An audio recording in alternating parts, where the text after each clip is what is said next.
আমরা যারা আমি উপস্থিত আছি, উনি আলী আব্বাসুদ্দৌলা, নবাব সিরাজউদ্দৌলার নবমতম বংশধর সে আলী আব্বাসুদ্দৌলা।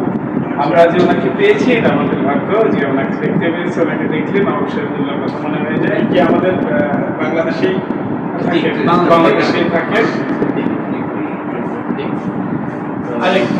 রমজাদার ভক্ত এবং আমরা একটু সংগঠন চালু করার চেষ্টা করছি, যেহেতু নবাব সিরাজউদ্দৌলা এবং তার ভক্তদের অনেক অবহেলিত এবং এটা আলোচনার মধ্য দিয়ে। তো আমরা সৌভাগ্য যে বাংলাদেশে আমরা ভক্তকে পেয়েছি।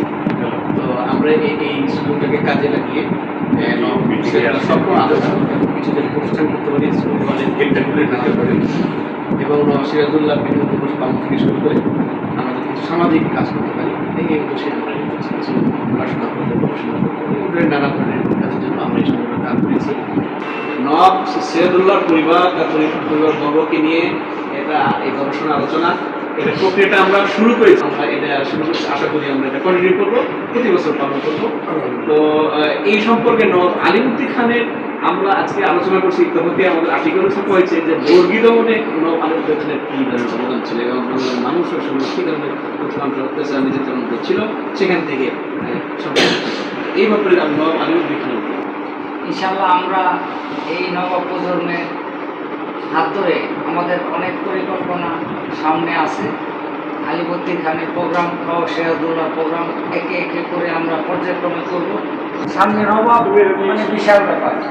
এই বিশাল ব্যাপারকে আরও সামনে আগে নিতে গেলে আমাদের কিছু ভূমিকা থাকতে হবে। ভূমিকাগুলো হলো আমাদের নিজস্ব কিছু অবস্থান থাকতে হবে। এই প্রজন্মকে বাংলার বুকে প্রতিষ্ঠিত করবেন এবং যারা ভুলে গেছেন এই ইতিহাস ঐতিহ্য আবারও ওনার মাধ্যমে ফুটে উঠবেন এবং এটা বাংলার যে জনগণ বুঝুক যে নবাব প্রজন্ম একটা বিশাল গুরুত্বপূর্ণ বিষয়।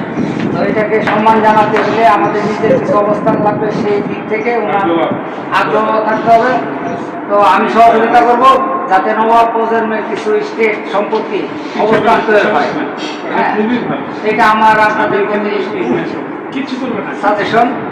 আপনারা আমার সহযোগিতা নিয়ে আমিও সহযোগিতা করবো এবং সামনে বড় বড় অনুষ্ঠান যাতে হয় করতে পারি, আমরা অংশগ্রহণ করতে পারি এবং বিভিন্ন চ্যানেল মিডিয়াতে আমাদের অনুষ্ঠানগুলো যাতে ভালো প্রচারিত হয়। মাননীয় প্রধানমন্ত্রী, নতুন প্রধানমন্ত্রী আসছেন, উনি এগুলো দেখবেন, বিচার বিশ্লেষণ করে আমাদেরকে দাওয়াত দেবেন, আমরা ওনার কাছে যাব, ওনার সহযোগিতা নিয়ে আমরা আগাবো এবং এই আমরা প্রতিষ্ঠিত করছি। আসলে আজকে যে অনুষ্ঠান হতে যাচ্ছে বা এই অনুষ্ঠানটা করার যে উদ্দেশ্য, সেটা যদি আমরা বিশ্লেষণ করতে চাই বা এই বিষয়ে যদি কথা বলি, তাহলে বোঝা যাবে যে মানুষ, আমরা যারা মৃত্যুবরণ করি নির্দিষ্ট সময়ে পৃথিবীতে থেকে আল্লাহ তাআলা তাকে চলে যায়, কিন্তু বেঁচে থাকার জন্য যে আরও অনেক পথ আছে। আজকের সেই দিনটি যেন সেই নবাব আলিবর্দী খান আজ থেকে 270 বছর আগে ইন্তেকাল করেছেন, কিন্তু তিনি আজও বেঁচে আছেন। আজও তাকে নিয়ে আজকে এই দিনে তাকে নিয়ে আলোচনা করা হচ্ছে। এমন কারণেই হচ্ছে যে উনি পৃথিবীতে এসে যে সামাজিক কর্মকাণ্ড, রাজনৈতিক বলি আর জাতীয় কর্মকাণ্ড বলি, যেগুলো আল্লাহর নির্দেশগুলো মেনে চলার কারণেই তিনি কিন্তু মৃত্যুবরণের পরেও আজও বেঁচে আছেন আমাদের মাঝে।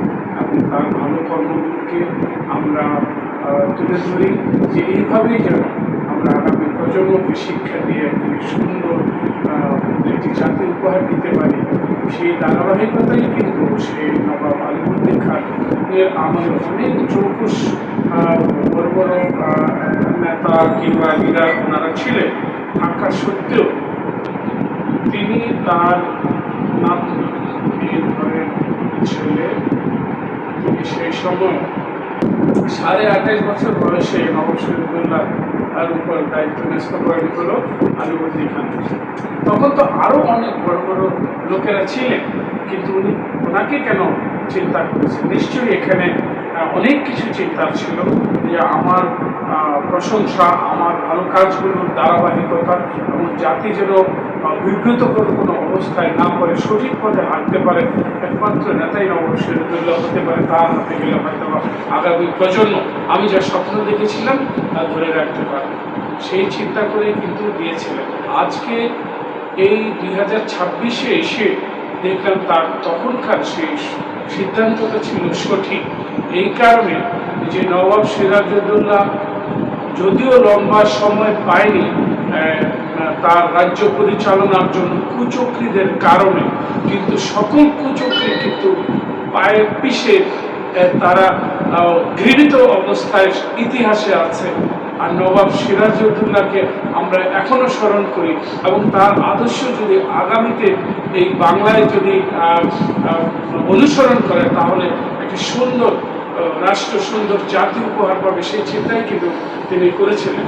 আজকে সেটা প্রমাণিত হয়েছে।